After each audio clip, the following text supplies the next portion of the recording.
বীর মুক্তিযোদ্ধা মতিউর রহমান রেন্টুর লিখিত আমার ফাঁসি চাই বইয়ের এই পর্বে প্রতিবাদ যুদ্ধ। আমরা অধিকাংশই 1971-এর মুক্তিযোদ্ধা, তাই সামরিক ট্রেনিংয়ের বিশেষ প্রয়োজন হলো না। মাসখানিক ট্রেনিংয়ের মহড়া দিয়েই আমরা সরাসরি ডিফেন্সে চলে গেলাম। ডিফেন্স মাসে সীমান্ত এলাকায় আমাদের ক্যাম্প। আমরা 10 জন বিচ্ছিন্ন হয়ে এক এক ক্যাম্পে এক একজন চলে গেলাম। আমি গেলাম ময়মনসিংহ জেলার হালুয়াঘাট সীমান্তের ক্যাম্পে। সিদ্ধান্ত হলো গেরিলা যুদ্ধের জন্য দেশের ভিতরে গিয়ে শেখ মুজিব অনুসারী যুবকদের সামরিক প্রশিক্ষণ দিয়ে বিভিন্ন স্থানে গেরিলা ক্যাম্প গড়ে তোলা। G3 অটোমেটিক রাইফেল, পাকিস্তানে তৈরি এই রাইফেল 1971-এর মুক্তিযুদ্ধের সময় পাকিস্তানিরা আমাদের বিরুদ্ধে ব্যবহার করেছিল। দেশ স্বাধীন হওয়ার পর ভারত এই G3 রাইফেল সহ পাকিস্তানি অন্যান্য অস্ত্রশস্ত্র নিয়ে গিয়েছিল। MMG, স্টেন গান, 6 ইঞ্চ সহ আমরা 18 জন যোদ্ধা বৃহত্তম সিলেট সুনামগঞ্জ জেলায় প্রবেশ করি। আমাদের আরও কয়েকটি গ্রুপ বিভিন্ন সীমান্ত দিয়ে দেশের ভিতরে প্রবেশ করে। সুনামগঞ্জের অধিকাংশ জায়গায় হলো হাওড় অঞ্চল। এই অঞ্চলের প্রধান বৈশিষ্ট্য হলো হিন্দু এবং মুসলমান পৃথক পৃথক গ্রামে বাস করে। যে গ্রামে হিন্দু বাস করে তার 5-7 মাইল পর অন্য একটি গ্রামে মুসলমানরা বাস করে, তার 5-7 মাইল পর আবার হিন্দু গ্রাম। এখানে সব পরিবারই কৃষিপণ্য নির্ভর। এক এক পরিবারে 500-700 এমনকি 1000-1200 মণ ধান পায়। তবে মুসলমানের চেয়ে হিন্দুরাই বেশি ধনী। এখানে 15-20 মাইলের মধ্যে কোনো পাকা বা পিচের রাস্তা নেই। হাওড় এবং নিম্ন অঞ্চল হওয়ায় প্রচুর ফসল হয়। নগর বা শহর সভ্যতা কি জিনিস এখানকার মানুষ জানে না। এখানে কোনোদিনও সাম্প্রদায়িক দাঙ্গা ঘটেনি। হিন্দুরা মহা উৎসবে মহা আনন্দে ধর্মীয় অনুষ্ঠান করে। নগর সভ্যতার আলো এখানে পৌঁছায়নি। হয়তো তাই সংখ্যালঘুর দুঃখ, সংখ্যাগুরুর অত্যাচারের কোনো কিছুই লেশমাত্র নেই। দিনের বেলা একটি হিন্দু গ্রামে চুপচাপ বসে থাকা, খাওয়া দাওয়া, সন্ধ্যা হলে অন্য একটি হিন্দু গ্রামের উদ্দেশ্যে হেঁটে যাত্রা করা, এভাবেই একটি হিন্দু গ্রাম থেকে 8-10 মাইল কিংবা তার চেয়েও দূরের আরেকটি হিন্দু গ্রামে সারা রাত ধরে হেঁটে যাওয়া। সারা রাত হাঁটার পর অন্য কোনো গ্রাম পড়ে না তা নয়, কিন্তু সেই গ্রামে ওঠা যাবে না, কারণ ওই গ্রামে মুসলমানেরা। আমাদের কমান্ডার রক্ষী বাহিনীর ডেপুটি লিডার সুকুমার সরকার এর এক কথা, কোনো মুসলমান গ্রামে ওঠা যাবে না, কারণ মুসলমানরা আমাদের বাংলাদেশ সেনাবাহিনীর কাছে ধরিয়ে দেবে। তাই আমরা কোনো মুসলমান গ্রামে উঠি না। সন্ধ্যা হলেই আমরা হাঁটা শুরু করি। সারা রাত হেঁটে এক হিন্দু গ্রাম থেকে আর এক হিন্দু গ্রামে গিয়ে উঠি। এভাবেই দিনে খাওয়া দাওয়া, চুপচাপ বসে থাকা এবং সারা রাত হাঁটা। 3 দশক পরেই শরীর কাঁপতে লাগলো। প্রথমে আমি ভাবলাম এটা বুঝি আমার কোনো রোগ। পরে দেখি সকলের শরীরই কাঁপছে এবং সকলেই আমাকে তাদের শরীরের অবস্থা অভিহিত করছে। কিন্তু শরীর যতই কাঁপুক, রাতে তো হাঁটতে হবেই। হাঁটা ছাড়া আমাদের বিকল্প কিছুই নেই। একদিন সন্ধ্যার পর হাঁটতে শুরু করলাম। নিশিরাত পার হয়, কিন্তু হিন্দু গ্রাম আর আসে না। সামনে আপসা একটা গ্রাম দেখা যায়, কিন্তু ওই গ্রামে ওঠা যাবে না। ওটা মুসলমানের গ্রাম। রাত শেষে ভোর হয় ভাব আমাদের সকল সাথী বেঁকে বসলো। তাদের শরীর আর চলছে না, আর হাঁটতে পারছে না। সকলের এক দাবি, এই গ্রামেই উঠতে হবে, এই গ্রামেই আশ্রয় নিতে হবে। কিন্তু কমান্ডার সুকুমার সরকারের ওই একই কথা, এটা মুসলমান গ্রাম, এই গ্রামে ওঠা বা আশ্রয় নেওয়া যাবে না। এর পরের গ্রাম হিন্দু, সেই গ্রামে আশ্রয় নেওয়ার জন্য উঠতে হবে। এ কথা শুনে সবাই বসে পড়ল, কেউ কেউ শুয়ে পড়ল। সামরিক ভাষায় যাকে বলে ট্রপস আউট অফ অর্ডার। সুকুমার সরকার আর আমি দাঁড়িয়ে, বাকি সবাই যে যার মতো কুয়াশায় ভেজা ঘাসের উপর শুয়ে বসে। সুকুমারবাবু আমাকে বললেন, বাঁচতে চাইলে ট্রুপস উঠাও। আমি শত চেষ্টা করেও কাউকেই উঠাতে পারলাম না। অবশেষে কমান্ডার সুকুমার আঞ্চলিক ভাষায় বলে, শালার ভাইরা আর কি, বেকটুইন, সকলেই মরবে, চল এই মুসলমান গ্রামেই উঠি বলে গ্রামের দিকে হাঁটতে লাগলো। ধীরে ধীরে সবাই উঠে হাঁটতে লাগলো। সুকুমারবাবু এবার মুসলমান গ্রামের দিকেই চলতে লাগলো। মিনিট 15-এর মধ্যেই আমরা আশ্রয় নেওয়ার জন্য মুসলমান গ্রামে উঠে পড়লাম। মূল মাটি থেকে 15-20 ফিট উঁচু, 700-800 ফুট লম্বা, 100 ফুট চওড়া এবং 50-60টি ঘরের গ্রাম। যে যেদিকে পারে ঢুকলো এবং যে ঘরে পারে শুয়ে পড়ল। সারা গ্রামে ডাকাত ডাকাত বলে শোর পড়ে গেল। অবস্থা বেগতিক দেখে আমি চিৎকার করে বলতে লাগলাম, ভাই সব, আমরা ডাকাত না, আপনাদের ভয়ের কোনো কারণ নেই, আমরা ডাকাত নই, আপনারা হইচই বন্ধ করুন, আমরা ডাকাত নই। এক পর্যায়ে বাধ্য হয়ে বললাম, আপনারা চুপ না করলে আমরা আপনাদের গুলি করতে বাধ্য হব বলেই G3 অটো রাইফেল তাক করলাম। কিছু লোক কথাই এবং ভয়ে চুপ করল। আমি গ্রামের পুরুষদের বললাম, আপনারা মসজিদে আসেন, ফজরের নামাজের পর আপনাদের সাথে আমাদের কথা আছে। এখানকার গ্রাম দেশের অন্যান্য গ্রামের মতো নয়। এই গ্রাম মূল মাটি থেকে 20-30 ফুট উঁচু, 500-700 বা 1000 ফুট লম্বা, 50 ফুট চওড়া করে মাটি ফেলে তার উপর পরিকল্পিতভাবে 2 সারিতে ঘর, এক কোনায় মসজিদ, পাঠশালা তৈরি করা। মসজিদের ফজরের আজান শেষে নামাজ হলো। আমাদের কে যে কোন ঘরের কোথায় ঘুমিয়ে নাক ডাকছে তার কোনো হদিস নেই। একমাত্র আমি গ্রামের মানুষের যে পড়া ভিড়ে মসজিদের বারান্দায় অস্ত্র হাতে দাঁড়িয়ে বক্তৃতা করছি। ভাই সব, আমরা ডাকাত নই। আমরা যদি ডাকাত হতাম তাহলে এতক্ষণ আপনাদের জানমাল ধন সম্পদ লুট করতাম, কিন্তু কই, আমরা তো আপনাদের কিছুই লুট করছি না, কারণ আমরা ডাকাত নই। আমরা হলাম জাতির জনক বঙ্গবন্ধু শেখ মুজিবুর রহমানের সৈনিক। আপনারা হয়তো জানেন না, জাতির জনক বঙ্গবন্ধু শেখ মুজিবুর রহমান সপরিবারে নির্মমভাবে হত্যা করা হয়, আর তাই এই হত্যার প্রতিবাদে আমরা যুদ্ধ ঘোষণা করেছি। আমরা ডাকাত নই, আমরা শেখ মুজিবের সৈনিক। আমরা বাংলাদেশ সরকার ও বাংলাদেশ সেনাবাহিনীর বিরুদ্ধে যুদ্ধ করছি, এবং এই যুদ্ধের প্রয়োজনেই আমরা আজ আপনাদের কাছে আশ্রয়ের জন্য এসেছি। আমরা আপনাদের সন্তান, আপনারা আমাদের পিতামাতার মতো। শুধু আজকের দিনের জন্য একটুখানি আশ্রয় আমরা আপনাদের কাছে চাই। আমার বক্তৃতা শুনে গ্রামের এক মহিলা বলল, ওমা, ডাকাত দেখি ভালো ভালো কথা বলে, তোতা পাখির মতো আরো কত কিছুই না বোঝালাম। গ্রামবাসীও বুঝল। আমি মসজিদের বারান্দায় অস্ত্রটা বুকের ভিতর জড়িয়ে ঘুমিয়ে পড়লাম। গ্রামবাসীর ডাকে আমার ঘুম ভাঙল। গ্রামবাসী আমাকে খুব সকালে তুলে বলল, স্যার আসেন, আপনাদের জন্য খাওয়ার ব্যবস্থা হয়েছে। আমি বললাম, আপনি যান, আমি আসছি। তিনি বললেন, না, আমার সাথেই যেতে হবে। আপনাদের জন্য আমরা খাসি জবাই করেছি। আমি ওনার সাথে যেতে থাকলাম। একটা ঘরে আমাকে আমার আরও 3 জন সাথীসহ খাওয়াতে বসানো হলো। খেতে বসে দেখলাম সত্যি সত্যি খাসির মাংস দিয়ে খেতে দিয়েছে। মনে মনে নিজেই নিজের বক্তৃতার প্রশংসা করতে লাগলাম আর গর্ববোধ করতে লাগলাম। আমার বক্তৃতায় এমনই জাদু, এবং আমি মানুষকে এমনভাবেই বোঝাতে পারি যে গ্রামের মানুষ খাসি জবাই করে আমাদের খাওয়ায়। বাহ, কি আমার যোগ্যতা! খাসির মাংস দিয়ে পুরো পেট ভাত খাওয়া শেষে এলো দুধ। পেটে জায়গা না থাকায় দুধ ভাত খেতে অক্ষমতা জানালাম, কিন্তু জাতির পিতা শেখ মুজিবুর রহমানের ভক্ত গ্রামের মানুষেরা নাছোড়বান্দা। তাদের অনুনয়ের কাছে নতি স্বীকার করেও দুধ ভাত খেতে বসলাম। লোকমা দুধ ভাত তুলে যেই মুখে দিতে গেলাম, অমনি আচমকা গুলি শুরু হলো। ঝাঁকে ঝাঁকে গুলি বাঁশের বেড়া ভেদ করে ঘরে ঢুকতে লাগলো। বা হাতে থাকা 3G রাইফেল নিয়ে মাটিতে লুটিয়ে পড়লাম। মুহূর্তের মধ্যেই পাল্টা গুলি করতে করতে ঘরের বাইরে বেরিয়ে এসে দেখলাম বাংলাদেশ সেনাবাহিনীর সৈন্যরা আমাদের 3 দিক থেকে ঘেরাও করে হামলা করছে। এতক্ষণে বুঝলাম জাতির জনক বঙ্গবন্ধু শেখ মুজিবুর রহমানের ভক্ত, অনুরাগী সমর্থক সহজ সরল গ্রামের মানুষের খাসি জবাই করে ও দুধ ভাত খাওয়ানোর প্রকৃত রহস্য। 300-400 লোকের বাস এই গ্রামে। গ্রামে কোনো মহিলা নেই, শিশুও নেই, এমনকি পুরুষও নেই। রয়েছে শুধু আমরা আর আমাদের সামনে ডান দিকে আর বাম দিকে এই 3 দিকে ঘেরাও করা আর্মি সৈন্যরা। আমাদের পেছনে হাওড়। হাওড় মানে কুল কিনারাবিহীন এক বিশাল জলাশয়। আমাদের তড়িৎ পাল্টা আক্রমণে প্রচণ্ড যুদ্ধ শুরু হলো। ফজরের নামাজের পর গ্রামের মানুষদের আমাদের সম্পর্কে, জাতির পিতা বঙ্গবন্ধু শেখ মুজিবুর রহমান সম্পর্কে বিস্তারিত বোঝানোর পর আমরা যখন গভীর নিদ্রায় মগ্ন, তখন গ্রামের মানুষ বাংলাদেশ সেনাবাহিনী কর্নেল, পরবর্তীকালে DGFI এর মেজর জেনারেল এবং রাষ্ট্রদূত chief of Baghdad general Mahmudul হাসানের সঙ্গে যোগাযোগ করে, এবং জেনারেল মাহমুদুল হাসানের পরিকল্পনা অনুযায়ী আমাদের খাওয়ার জন্য খাসি জবাই করে মাংস এবং দুধ ভাত খাওয়ার আয়োজন করা হয়।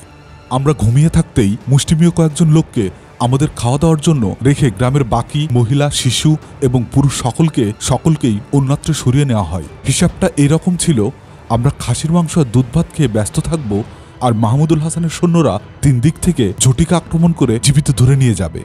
আমাদের সঙ্গে থাকা অস্ত্র সম্পর্কে মাহমুদুল হাসানের সঠিক ধারণা ছিল না। তিনি আমাদের আন্ডার এস্টিমেট করেছিলেন, অস্ত্রশস্ত্র দুর্বল মনে করেছিলেন। ফলে প্রায় 3 শতাধিক সৈন্য নিয়ে 3 দিক থেকে ঘেরাও করে আক্রমণ করেও আমাদের কাবু করতে পারেনি। আমরা তড়িৎ পাল্টা আক্রমণের মাধ্যমে মাহমুদুল হাসান আক্রমণ প্রতিহত করে দেই। জেনারেল মাহমুদুল হাসান হেলিকপ্টারের সাহায্যে অস্ত্র ও সৈন্য সমাবেশ করতে থাকে। আমরা হেলিকপ্টার লক্ষ্য করে 6 ইঞ্চ মার্টার থেকে গোলা নিক্ষেপ করলে হেলিকপ্টার পালিয়ে যায়। কিন্তু ইতিমধ্যেই জেনারেল মাহমুদুল হাসান তার সৈন্যবল ও অস্ত্রবল বিপজ্জনক মাত্রায় বৃদ্ধি করে।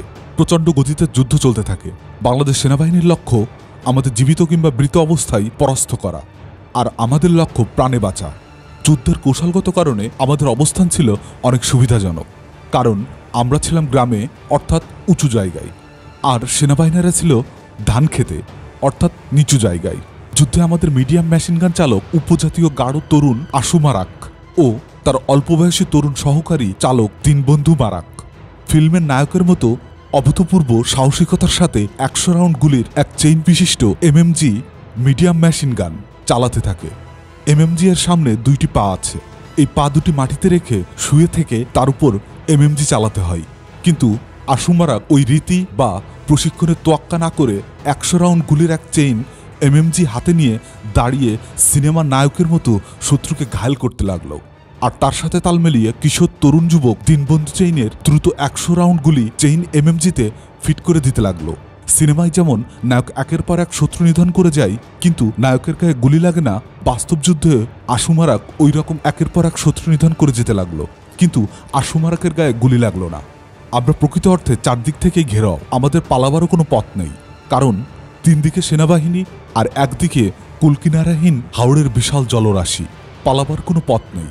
জেনারেল মাহমুদুল হাসানের ধারণা ছিল আমরা আর কতক্ষণ যুদ্ধ করব। 1 ঘন্টা, 2 ঘন্টা, 5 ঘন্টা, 10 ঘন্টা, 24 ঘন্টা, 1 দিন, 2 দিন, তারপর কি হয় মৃত্যু, না হয় বন্দী। আসলেই তাই, আমাদের তো পালাবার কোনো পথ নেই। প্রচণ্ড যুদ্ধে কেউ কারো নাহি ছাড়ে সামনে সামনে। আমি নিশ্চিত হলাম, ক্রলিং করে এক জায়গা থেকে আরেক জায়গায় গিয়ে নিজেদের সর্বশেষ অবস্থানটা দেখে নিলাম। যুদ্ধ শুরু হয়েছে দুপুরবেলা, এখন প্রায় সন্ধ্যা হয়। মনে মনে সেলফ ডিসিশনটা কি নেব ভাবতে লাগলাম। ধরা পড়ব না আত্মহত্যা করব। ঠিক এমন সময় আমাদের কমান্ডার সুকুমার বাবু ঠিক এই ভাষায়, কে আছে জোয়ান হ, আশুয়ান হাকিয়েছে ভবিষ্যৎ, বলেই আমাকে বললেন, এই উত্তর দিকে হিজল গাছগুলোর আড়ালে যে সৈন্যগুলো আছে তাদের যদি এক ঝটিকা আক্রমণে নিহত বা সরিয়ে দিতে পারো, তাহলে কেবল আমরা বাঁচতে পারি, কারণ ওই একটিমাত্র পথ আছে পালাবার। কমান্ডারের কথা শুনে এতক্ষণ মনে মনে যে সেলফ ডিসিশনের কথা ভাবছিলাম তা সুরাহা হয়ে গেল। সিদ্ধান্ত নিয়ে ফেললাম, হয় সেনাবাহিনীদের নিহত বা তাড়িয়ে দেব, অথবা নিজে মরব। 3 জন সাথী বন্ধুকে ইশারায় কাছে ডাকলাম। আমি সহ 4 জনের একটা সুইসাইড স্কোয়াড গঠন করলাম। যদিও পরিস্থিতি ও পরিবেশে আমরা সকলেই সুইসাইড স্কোয়াড মেম্বার হয়ে গেছি। তারপর একটি সামান্য আনুষ্ঠানিকতার মাধ্যমে একে অপরের সাথে করমর্দন করে গুলি করতে করতে হিজল গাছের বাগানের দিকে ঝটিকা আক্রমণ করলাম।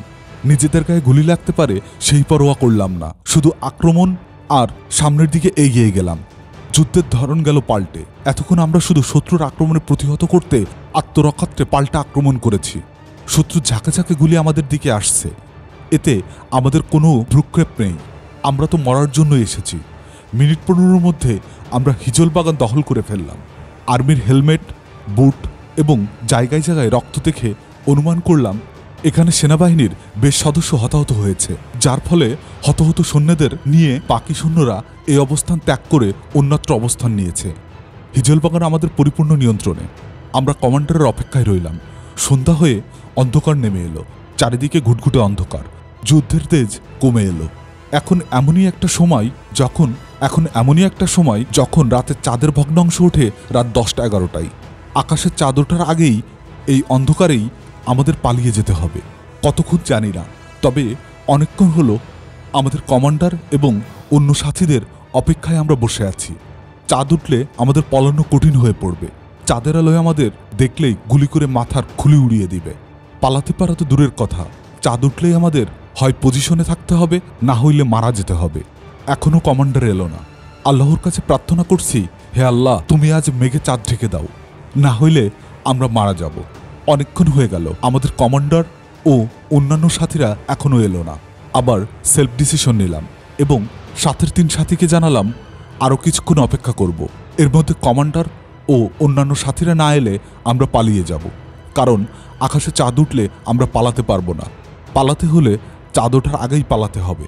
এই হিজল বাগানের পরেই ধান ক্ষেত, সেই ক্ষেতে বাংলাদেশ সেনাবাহিনীর সৈন্যরা পজিশনে আছে। আকাশে চাঁদ উঠে গেলে চাঁদের আলোয় হিজল বাগান থেকে ধান খেতে যাওয়ার মাত্রই পজিশন থাকা সৈন্যরা আমাদের দেখতে পাবে, আর দেখা মাত্রই সৈন্যরা গুলি করে আমাদের ঝাঁকড়া করে দেবে। অতএব কিছুক্ষণের মধ্যে পালিয়ে যেতে হবে।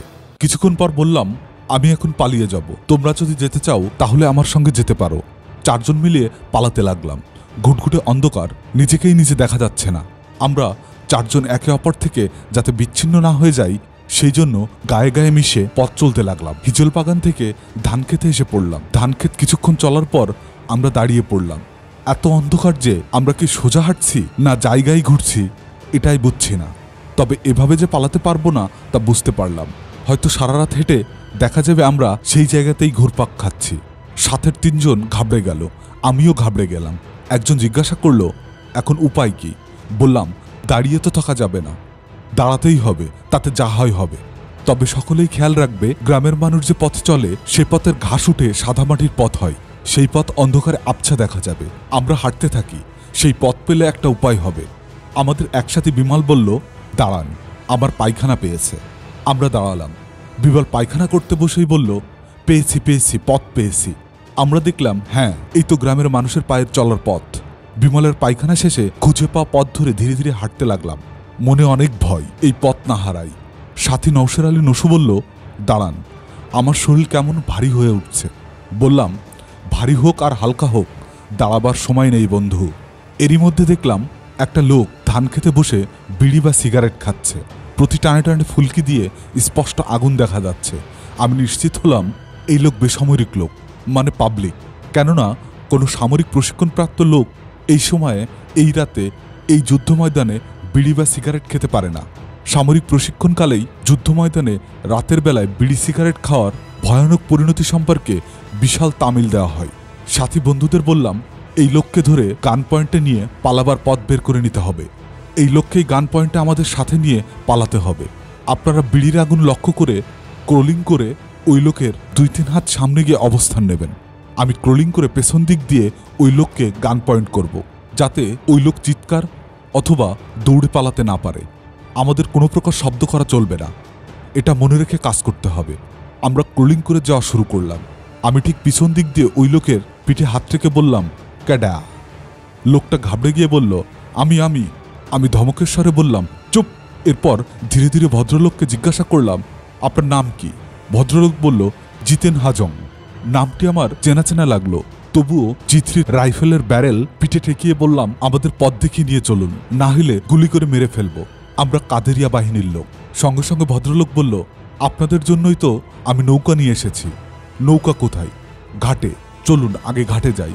জিতেন হাজং হলেন কমরেড মনির সিং এর কমিউনিস্ট পার্টির সদস্য। সংগ্রামী আর বিপ্লবীদের সাহায্য করাই তার ধর্ম। সুনামগঞ্জ সীমান্ত এলাকার বাসিন্দা চিরকুমার জিতেন হাজং চিরকাল মানুষের সেবা করেই জীবন কাটিয়ে দিয়েছেন।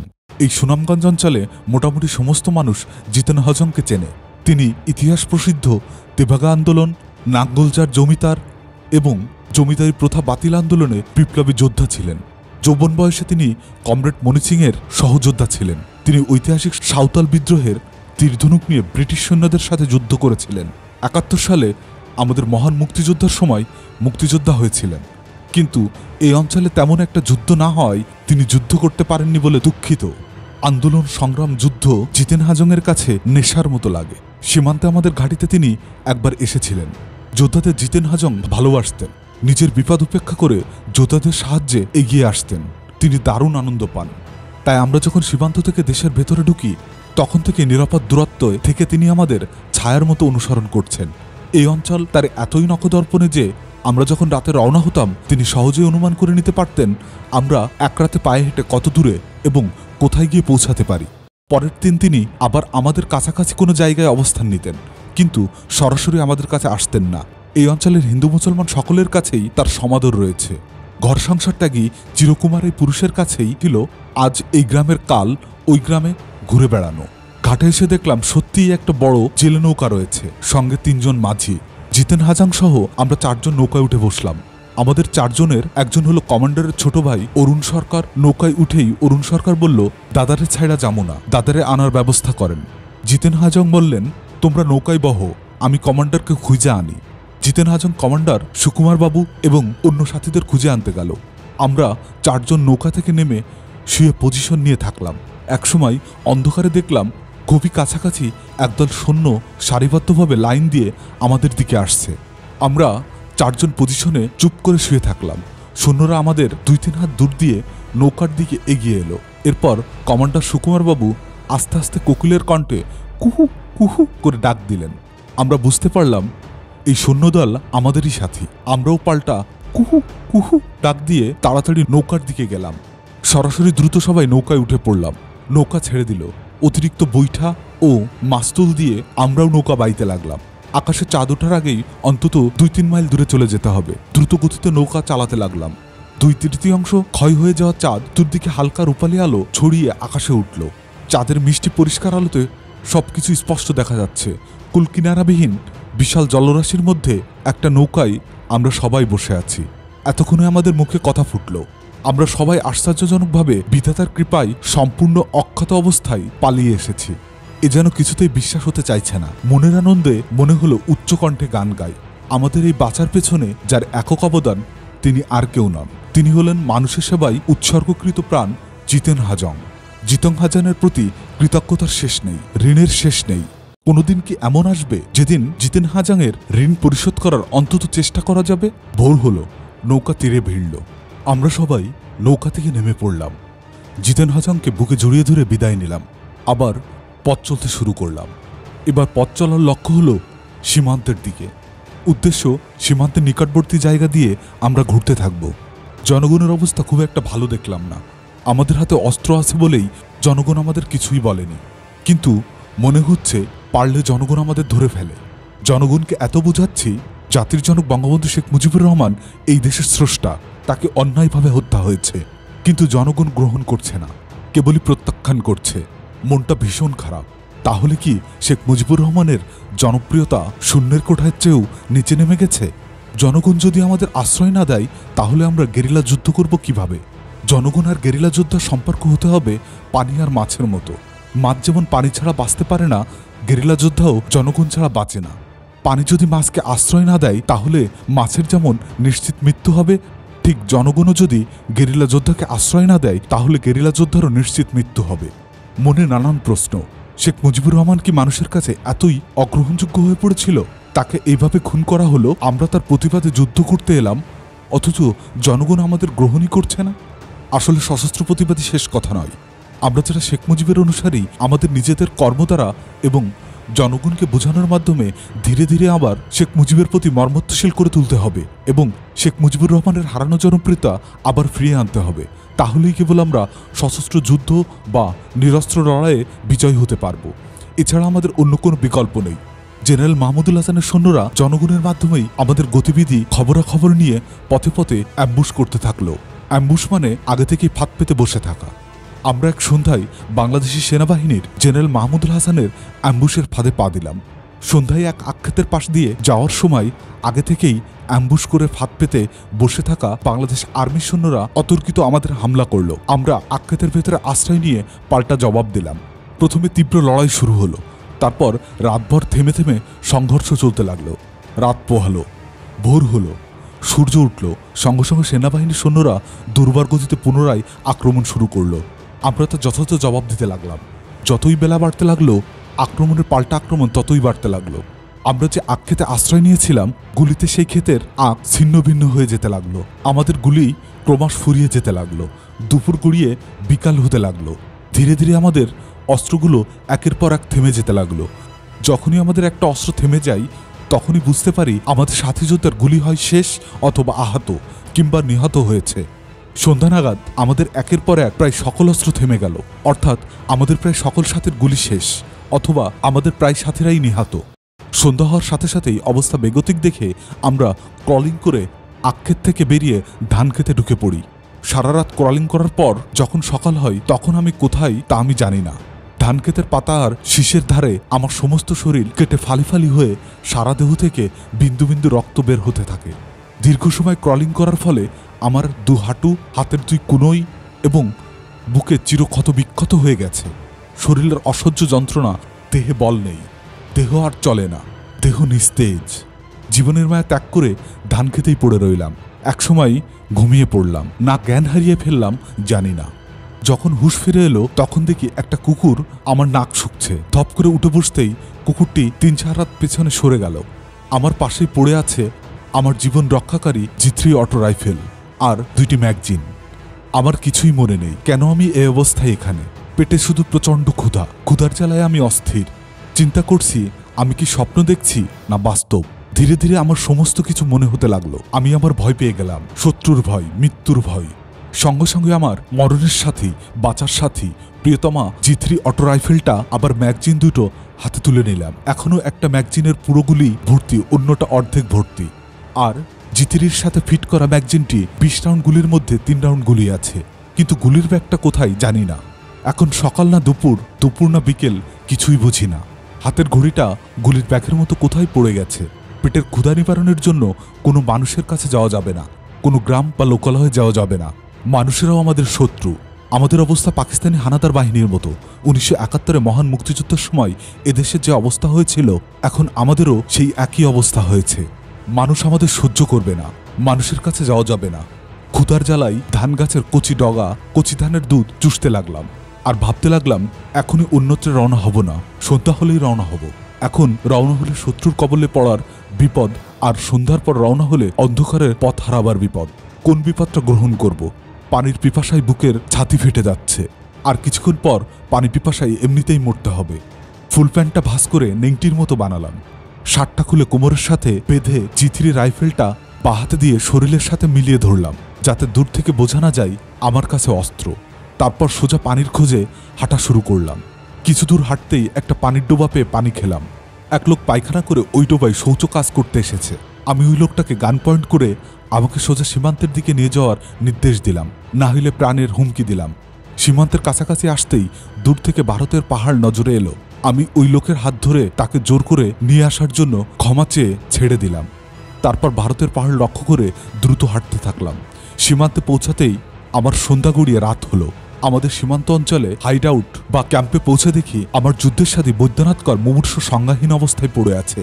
বৈদ্যনাথ করের সারা শরীরে অসংখ্য ছোট ছোট ছিদ্র, সে সকল ছিদ্র দিয়ে বিন্দু বিন্দু রক্ত বের হয়ে আসছে।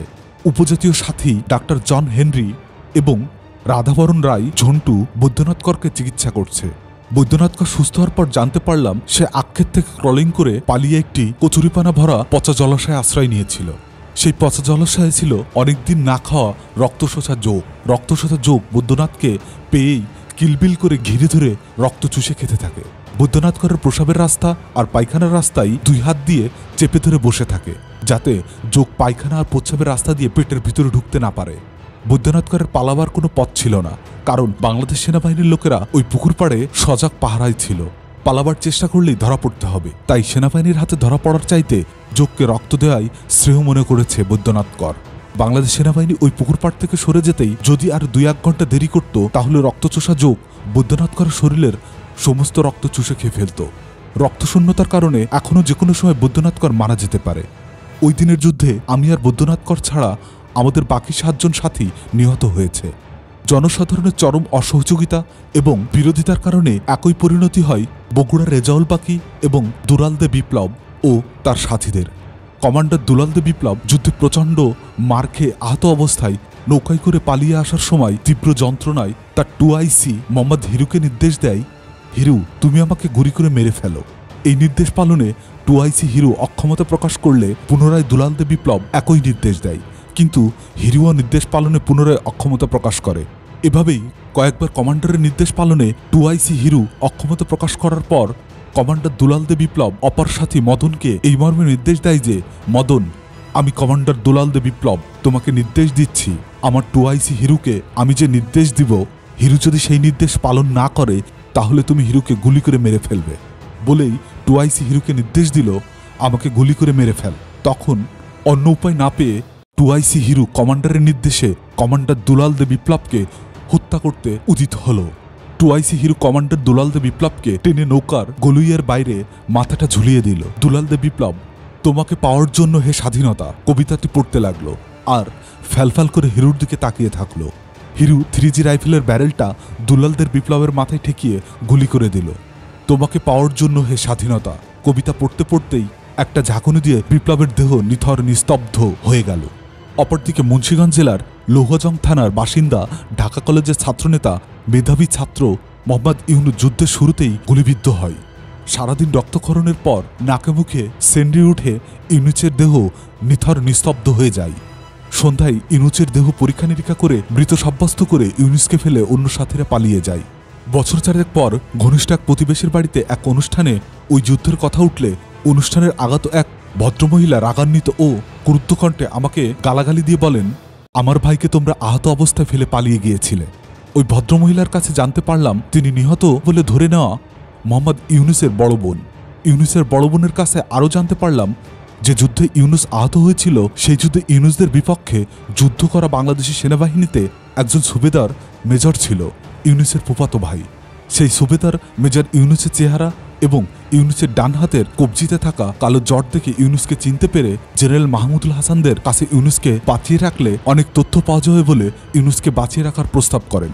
জেনারেল মাহমুদুল হাসান তৎক্ষণিক হেলিকপ্টার করে ইউনুসকে কম্বাইন্ড মিলিটারি হসপিটালে চিকিৎসার জন্য পাঠিয়ে দেন।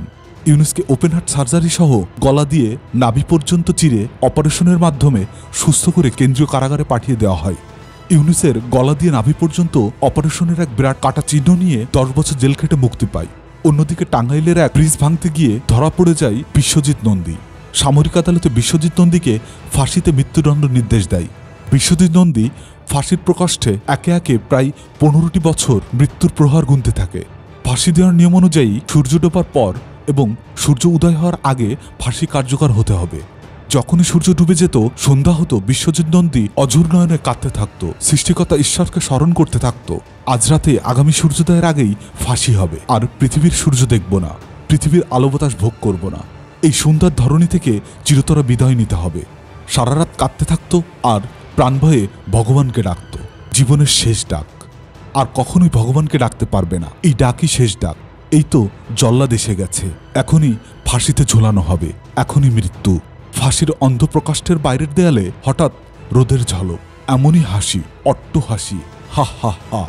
আমার ফাঁসি হয়নি, আমি মরিনি, আমি অন্তত আরো একদিন বেঁচে গেলাম, আরো একদিন পৃথিবীতে থাকব, পৃথিবীর বাতাস গ্রহণ করব, হা হা হা। আমি মরিনি, আমি মরিনি, আমি আজ বেঁচে গেছি। ফাঁসির অন্ধকার প্রকোষ্ঠে সারাদিন হাসি আর আনন্দ। দিন শেষে সূর্য যখন ধীরে ধীরে ডুবতে শুরু করলো, সন্ধ্যা নেমে এলো, আবার অঝোর নয়নে কান্না আর ঈশ্বরকে স্মরণ করা, এই বুঝি জল্লাদ এসে ফাঁসির দড়ি গলায় ঝুলিয়ে দিল। মৃত্যু হলো। এভাবেই প্রতিদিন, প্রতি সপ্তাহ, প্রতি মাস, প্রতি বছর, প্রায় 15 বছর সারাদিন হাসি, সারাদিন কান্না। বিশ্বজিৎ নন্দী হিন্দু হয় ভারতের পশ্চিমবাংলার জনগণের সমর্থন এবং ভারত সরকারের চাপের কারণে ফাঁসি কার্যকর হয় না। পরবর্তীতে বিশ্বজিৎ নন্দীকে প্রায় 15 বছর পর নিঃশর্ত মুক্তি দেওয়া হয়। নজিবুর রহমান নিহার ও শাহাদাত হোসেন সুরাজ যৌথ নেতৃত্বে 17 জনের এই গ্রুপ 1976 সালের আগস্টে সুরাজের নিজ জেলা গাইবান্ধা দখল করে। গাইবান্ধা দখলের প্রথম লড়াইয়ে সহযোদ্ধা আলমগীর নিহত হয়। 3রা সেপ্টেম্বর 1976 বাংলাদেশ সেনাবাহিনী বগুড়া ক্যান্টনমেন্ট থেকে 6 বেঙ্গল এবং 16 বেঙ্গলের সৈন্যরা পুরো গাইবান্ধা ঘেরাও করে নিহার ও সুরাজদের আক্রমণ করলে নিহার সুরাজ পাল্টা আক্রমণের মাধ্যমে পিছু হাঁটতে থাকে।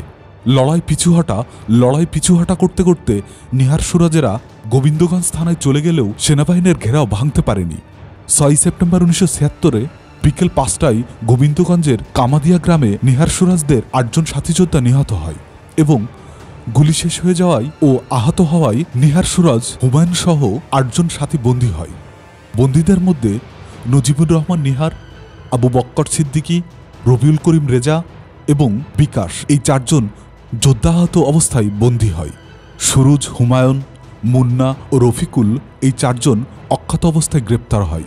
বন্দী হওয়ার ঘণ্টাখানেক পর আহার নিহত বক্কর, রেজা ও বিকাশকে সেনাবাহিনীর লোকেরা সুজা, হুমায়ুন, মুন্না ও রফিকুলের সামনেই ব্রাশ ফায়ার করে মেরে ফেলে এবং ঘণ্টা 2 পরে রংপুর ক্যান্টনমেন্টে নিয়ে যাওয়া হয়। প্রায় 1 মাসব্যাপী নানান ধরনের নির্যাতন ও জবানবন্দি শেষে কর্নেল আজিজের 5 নম্বর মার্শাল কোর্টের বিচারে যাবজ্জীবন সশ্রম কারাদণ্ড দিয়ে রংপুর কারাগারে পাঠিয়ে দেওয়া হয়। রংপুর, রাজশাহী ও কুমিল্লার কারাগারে একটানা 10 বছর জেল খেটে সুজা, হুমায়ুন, মুন্না ও রফিকুল মুক্তি পায়। সীমান্তে ফিরে এসে আমাদের জাতীয় মুক্তিবাহিনীর সর্বাধিনায়ক বঙ্গবীর আব্দুল কাদের সিদ্দিকী বীর উত্তম ওরফে বাঘা সিদ্দিক রণকৌশলগত কারণে আমাদের গেরিলা যুদ্ধ করা সম্ভব হয় না এবং উচিত নয় বলে আমরা অভিমত ব্যক্ত করে পেছনে শত্রু না রেখে রণকৌশল নির্ধারণের কথা বলি।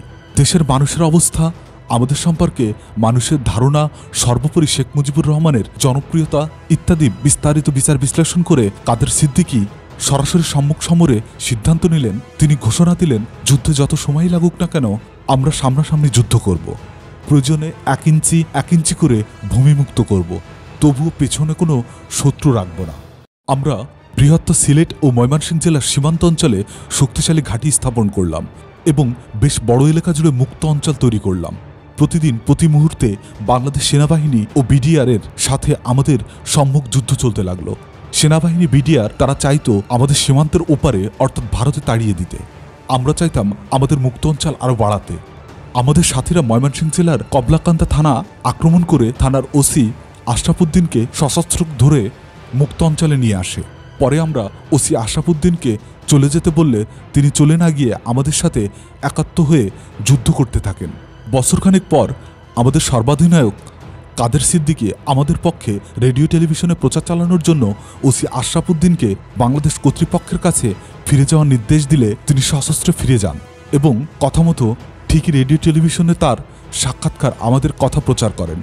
লন্ডন থেকে প্রখ্যাত ও সাংবাদিক আব্দুল গফফার চৌধুরী বাংলার ডাক নামে একটি সাপ্তাহিক পত্রিকা বের করে আমাদের কথা প্রচার করেন। এছাড়া আমাদের আর কোনো প্রচার ছিল না। ভারতের এসএসবি সেন্ট্রাল সিকিউরিটি ব্রাঞ্চ খুবই গোপনে আমাদের সাহায্য করত। তারা অত্যন্ত গোপনে আমাদের অস্ত্র ও গোলাবারুদ সরবরাহ করত। এসএসবি এতই সতর্কতা ও গোপনীয়তার সাথে আমাদের সাহায্য করত যে তা ভারতীয় বিএসএফ, বর্ডার সিকিউরিটি ফোর্স সহ অন্যান্য সংস্থা এবং কর্তৃপক্ষ পর্যন্ত জানত না। ভারতীয় এসএসবি বা সেন্ট্রাল সিকিউরিটি ব্রাঞ্চকে প্রত্যক্ষভাবে ভারতের প্রধানমন্ত্রী শ্রীমতী ইন্দিরা গান্ধী পরিচালনা বা নিয়ন্ত্রণ করতেন। এই বইয়ের পরবর্তী পার্ট পেতে চ্যানেলটি সাবস্ক্রাইব করে রাখুন। ভালো থাকবেন।